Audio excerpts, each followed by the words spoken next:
Alors Marco s'exprime concernant Albon, qui a manqué de cohérence comme de constance. Ses explications concernant sa mise sur la touche.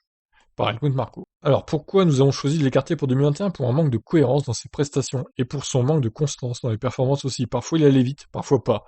Pour nous, ce n'était pas cohérent. Ah, je suis plutôt d'accord avec lui, là. Des fois, il était vraiment inconstant en fait, Albon. Ou chercher l'explication du côté du mental probablement. Bien sûr, tous les rapports et résultats insatisfaisants l'ont perturbé. L'écart avec Verstappen a augmenté, pas diminué au cours de la saison. Il est marginal, mais il s'est accru.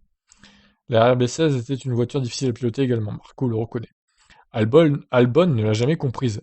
Et lorsque le vent changeait de direction, il voulait des changements de réglage au lieu de rester sur ce qui fonctionne. Il a perdu un temps disproportionné.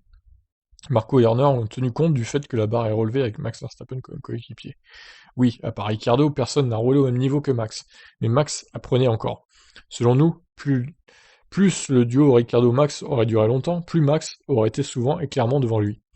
Mais de 5 dixièmes, comme avec Albon, je ne pense pas. Eh ben, il faut faire revenir Ricciardo alors chez Red Bull. Que faites-vous? Et non, Ricciardo il est parti chez McLaren. Il est parti voir d'autres horizons. Et je pense qu'il a raison. Parce que si pour être le P2 de Max, ça ne sert à rien.